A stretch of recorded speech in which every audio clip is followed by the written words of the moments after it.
Good evening friend, कैसे आप लोग? सब अच्छे होंगे। सभी को मेरी तरफ से राम राम राधे राधे। तो देखो, आज का जो टॉपिक मैंने लिया है वो आपका है बैड बैंक। अब बैड बैंक में क्या क्या होता है, देखिए ये चीज़ क्यों न्यूज में है, क्योंकि देखिए आज मैंने न्यू एमडीएनसी ऑफ एनआरसीएल के बारे में बताया, ठीक है।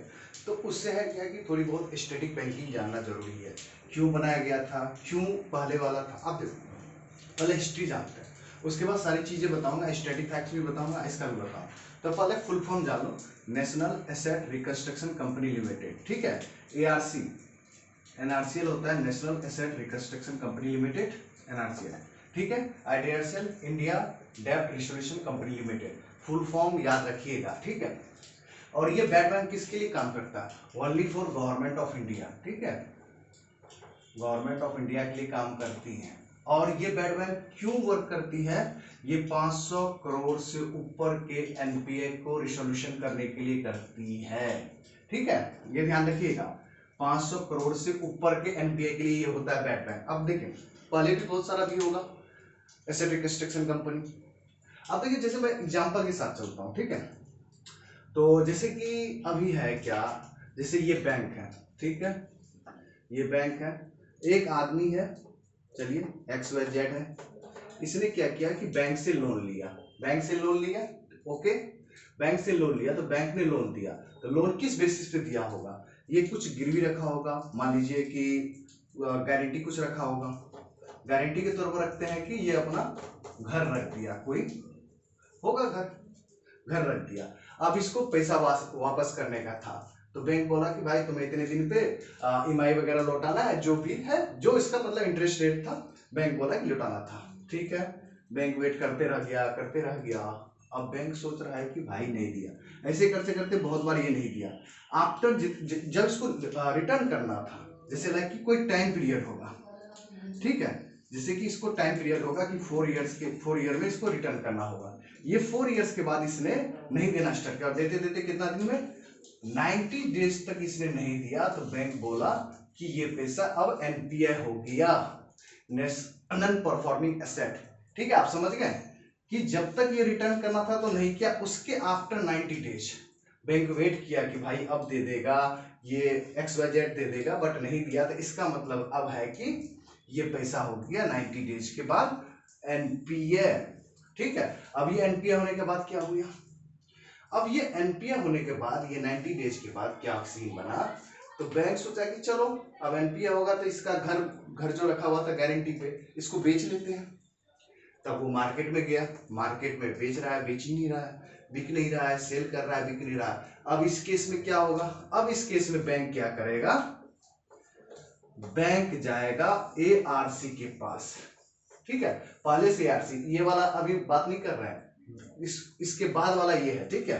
बैंक गया एआरसी के पास, बोला कि एआरसी एसेट रिकंस्ट्रक्शन कंपनी, मैं बेच नहीं पा रहा हूं यार, ये 100 करोड़ की प्रॉपर्टी है और ये एनपीए हो चुका है, आप क्या करो, ये घर जो है आप ये बेच के ना मुझे पैसा वापस कर दो उसके। अब क्या होगा? एआरसी बोला कि चलो ठीक है, तुम ये पैसा दो, मैं कुछ करता हूं जुगाड़। अब ये क्या करेगा? ये एआरसी इस घर को तोड़ के, डिमोलिश करके या चकनाचूर करके, कुछ भी करके, इस क्या करेगा, इस पे क्या करेगा, मोटल बना देगा, होटल बना देगा, या कहीं रिसोर्ट बना देगा, ओके। बना दिया, अब इससे पैसा आ गया, बना दिया, चलना स्टार्ट हो गया, चल गया। अब क्या है कि ये अब लूप होल्स है, अभी इतना तक तो कर ही रहा था, सब ठीक था, आप समझ गए। अब इसको भी मिटाते हैं, वाइप आउट करते हैं, ठीक है, ये चीज हो गया। अब क्या सीन है कि यहाँ पे है कि बड़े बड़े बिग प्लेयर्स, जैसे लाइक आप सुनते हो ना 3-4 विदेश भाग गया, सुन रहे हो गए, वो तो 500 करोड़ से ऊपर का माजरा था, तो ये तो था नहीं, और ये 2022 में ही आया था, 2021 और 22 के बजट में, तो उससे पहले तो बहुत भाग गया विदेश, आपको पता है ना। तो गवर्नमेंट ने सोचा कि अरे यार 500 करोड़ से नीचे का तो तुम लोग एआरसी, जो डिफरेंट टाइप ऑफ एआरसी है इंडिया में, वो कर लेते हो, बट 500 से ऊपर पर जाने के बाद ना तुम फेल हो जाते हो, कर नहीं पाते हो सेटेंस से, तुम भी कतराते हो कि होगा कि नहीं। अब देखो, कहीं पर भी कोई एआरसी सोच समझ के ना पैसा लगेगा कि हाँ यहाँ पे इस कंपनी को बनाया जाए कि नहीं बनाया जाए, कैसे पैसा वापस रिटर्न आएगा। तब गवर्नमेंट ने 2021 और 22 के बजट में बैड बैंक को बनाया गया। बैड बैंक में क्या फॉर्म है, अब यहाँ पे मजेदार सीन है, आप समझिएगा। एनआरसीएल बनाया गया, और आईडीआरसीएल बनाया। It is a part of two components then make a bad bank. ये समझने की जरूरत है, ये समझिएगा। It is a true part of the end component and then make a bad bank. इन दोनों से ही मिलकर बैड बैंक बनेगा, ये सिंगल नहीं बनेगा। ये किसके अंडर काम करती है? गवर्नमेंट ऑफ इंडिया के लिए, for government of India. NRCL national asset reconstruction company, okay, and India डेब्ट रिजोल्यूशन कंपनी। अब क्या सीन है? अब देखिए मजेदार सीन। फिर से क्या हुआ कि अब फिर से आइए एक एग्जांपल के थ्रू समझने की कोशिश करते हैं। समझना इंपॉर्टेंट है। ये मे भी हो सकता है कि आपके इंटरव्यू में क्वेश्चन पूछे, आपके मेंस में पूछे, तो थोड़ा सा फोकस हो गए। ओके, चलिए अब आप बैंक, फिर से बैंक लेते हैं। ये बैंक है, बैंक रखते हैं एबीसी, ठीक है। फिर से एनपीए हो चुका है, XYZ ने एनपीए कर दिया, XYZ एनपीए कर दिया, ठीक है। अब ये क्या करेगा? ये एनआरसीएल को बोला, मतलब 1000 करोड़ का इसने एनपीए कर दिया, ठीक है। अब 500 करोड़ से ऊपर का लेना है तो थोड़ा सा बढ़िया बजट लेंगे ना, थोड़ा सा बोर्ड पे भी अच्छा लगेगा, बताने में भी अच्छा लगेगा। तो 100 करोड़ 1000 करोड़ का इसने एनपीए कर दिया था। अब क्या सोच रहा है कि अब बैंक जो है एबीसी, वो एनआरसीएल के पास गया, नहीं सॉरी एनआरसीएल के पास नहीं, इसने बैड बैंक से बात किया। ए बैड बैंक, आप देखो ये 1000 करोड़ से ऊपर हो गया, आपने बोला था कि 500 करोड़ से ऊपर होगा तो हम डील करेंगे, तो लो भाई डील करो आप। अब बैड बैंक में ये दो पार्ट है। अब एनआरसीएल क्या किया? ये सारा ले लिया, ये सारा ले लिया। भाई लातू तेरे से नहीं हो रहा, अब देख मैं क्या करता हूं, अब कर्म कांड करूंगा मैं। इसने खरीद लिया, ठीक है। अब इसने खरीद लिया, अब ये क्या करेगा? ये सिर्फ खरीदा है, ध्यान से सुनिएगा, ये ओनली बाय करेगा, ये सिर्फ एनपीए को खरीदता है, do not sell, okay, only buy. NRCL खरीद लिया, और ये कितना पैसा दे सकता है? अब ध्यान से सुनिएगा, पहले ये बाय किया, और ये क्या करेगा? सेल करेगा। ये बाय कर लिया, इसका 1000 करोड़ का बाय कर लिया, और ये 1000 करोड़ का बाय कर लिया, ठीक है। तो बैंक को तो कुछ तो पैसा देगा ना रिटर्निंग में, तो ये क्या करेगा कि 15%, अच्छा इसको रहने दीजिए, थोड़ा सा कंफ्यूजिंग हो जाएगा। 100 करोड़, ये क्या करेगा? यही एनपीए यहाँ पे कुछ बना के, एनआरसीएल क्या किया? 1000 में खरीद लिया वो एनपीए। अब ये आईडीआरसीएल क्या करेगा?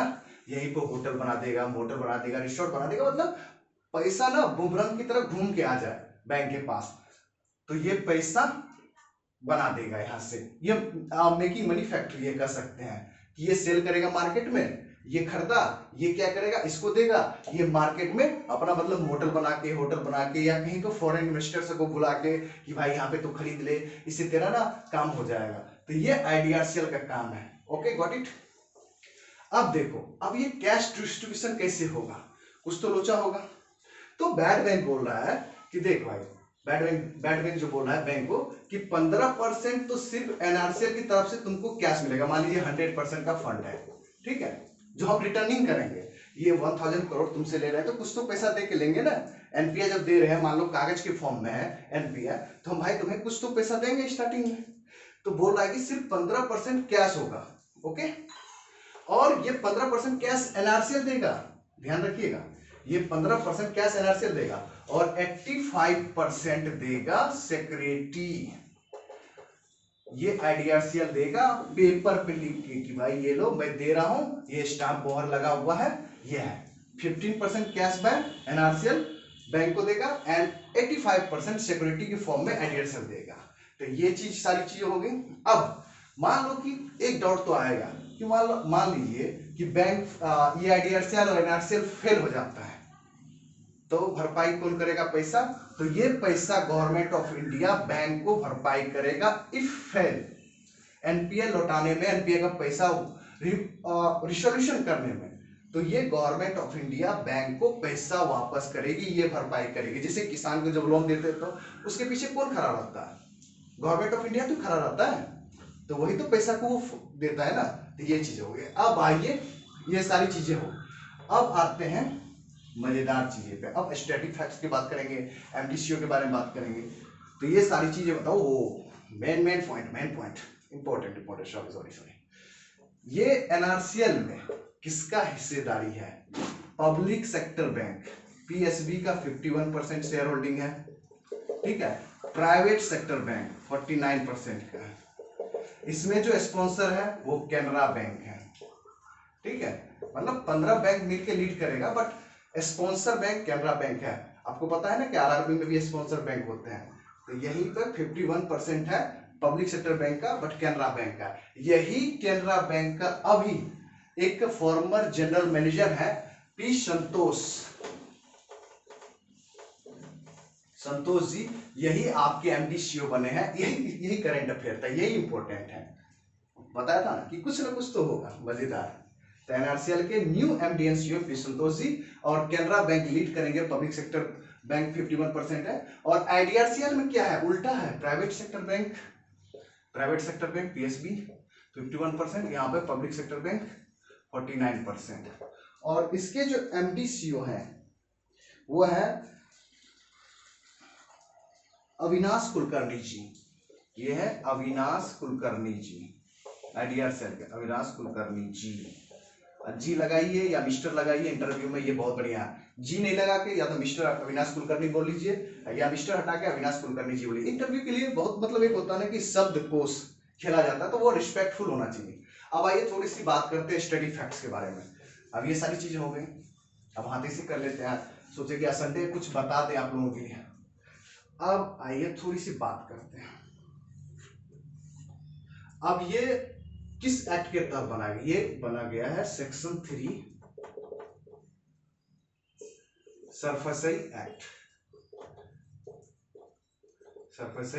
2002। ठीक है, ये बता दे रहा हूं, उतना डिटेल में नहीं जाना है, बस याद रखिए क्वेश्चन पूछा जा सकता है कि एनआरसीएल किस सेक्शन और किस एक्ट के तहत बनाया गया था। किस एक्ट में मेंशन है, कंपनीज एक्ट में। ठीक है, क्योंकि ये कंपनी है ना, कंपनी एक्ट में है, मीन्स 2013 लिख लीजिए, एक या पीछे है ये चीज। और आरबीआई के द्वारा इसे लाइसेंस मिला है, ये ध्यान रखिएगा। ठीक है, इसी का स्टडी फैक्ट जानना था। और एक चीज, इसका एथोराइज कैपिटल कितना है, ये लिख रहा हूं, एथोराइज कैपिटल 100 करोड़।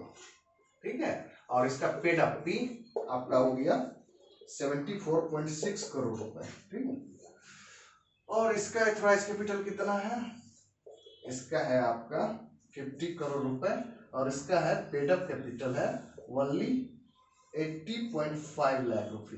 ठीक है, और देखिए ये सब चीजें ठीक है, ये सब चीज आपको याद रखना पड़ेगा। सेक्शन याद रखोगे ना, किस एक्ट का, section 3 SARFAESI act 2002 and companies act 2013 के तहत ये रजिस्टर्ड है, एंड आरबीआई के द्वारा इसे अप्रूवल किया गया है। और आईडीआरसीएल में authorise capital 50 crore, paid up capital 80.5 lakh, and NRCL में एथोराइज कैपिटल 100 करोड़ और पेड अप कैपिटल 74%। अब देखिए, अब ये लंबा हो जाएगा वीडियो, अगर हम एथोराइज, पेड अप और इश्यूड कैपिटल बताने चलेंगे तो लंबा हो जाएगा, तो हम अगले रोज कभी बताएंगे कि authorise capital, paid up capital and issued capital, right issue भी बताएंगे, उस सारा चीजें। ठीक है, तो आज के लिए हम यहीं पे इसको खत्म करते हैं। और आप लोग देखिए, सब देखिए, एक सारांश निकालते हैं। बैड बैंक बनाया गया, बैड बैंक में 2 कंपोनेंट्स है, एनआरसीएल है एंड आईडीआरसीएल है, ये ध्यान रखना है। एनआरसीएल में पब्लिक सेक्टर बैंक का 51% शेयर होल्डिंग है, और उसी शेयर होल्डिंग में सबसे ज्यादा स्पॉन्सरशिप किसका है, कैनरा बैंक का। और कैनरा बैंक का अभी जस्ट 1 डेज बिफोर आपका एमडी सीईओ बना है, जिसका नाम है पी संतोष जी, जो फॉर्मर चेयरमैन रह चुके हैं, फॉर्मर जनरल मैनेजर रह चुके हैं कैनरा बैंक के, ये ध्यान रखना। और आईडीआरसीएल है दूसरा कंपोनेंट, इसमें प्राइवेट सेक्टर बैंक का 51% है share and 49% public sector bank का। ओके, और इसका authorise capital, paid up capital याद रखना है। उसके बाद किस सेक्शन, किस कंपनी किस एक्ट के तहत रजिस्टर्ड है, किस एक्ट के तहत इसको लाइसेंस मिला है, और कौन लाइसेंस प्रोवाइड किया है, ये ध्यान रखना है। और इससे ज्यादा क्वेश्चन नहीं बनेंगे, इंटरव्यू में इतना पूछेगा। और बैड बैंक आपको पता चल गया क्यों बना है। ठीक है, क्योंकि ये मतलब सॉकअप करने के लिए, सकअप करने के लिए आप कह सकते हो कि एनपीए को सोखने के लिए ये बनाया गया है। स्ट्रेस एसेट बोलते हैं उसको, एनपीए को। ठीक है, ये थोड़ा सा टेक्निकल लैंग्वेज है। तो ये सारी चीज हो गया, तो आप मुझे पता है कि आप जब तक लास्ट तक देखोगे वीडियो पसंद आएगा, लाइक कीजिए और अपने फ्रेंड के साथ शेयर कीजिए। इसी तरह से मुझे पता है कि आज वीडियो लंबा हो गया, बट देखना यार, मजा आएगा। और आपका एक अच्छा वैल्यूबल कमेंट देना कि कैसा लगा। अगर अच्छा लगेगा, आप लोग बताओगे, तो मैं इसी तरह से बेहतरीन टॉपिक पे वीडियो लगा। और आप लोग भी टॉपिक सजेस्ट करो कि इस पे बताओ, जो आपको लगे कि छोटा टॉपिक है और बताने में मजा आएगा, तो डेफिनेटली आप लोग कमेंट करें। मिलते हैं नेक्स्ट वीडियो में, और प्लीज सब्सक्राइब करें यार, शेयर भी तो करो यार। मिलते हैं नेक्स्ट वीडियो में, thank you very much, tata bye bye, जय हिंद।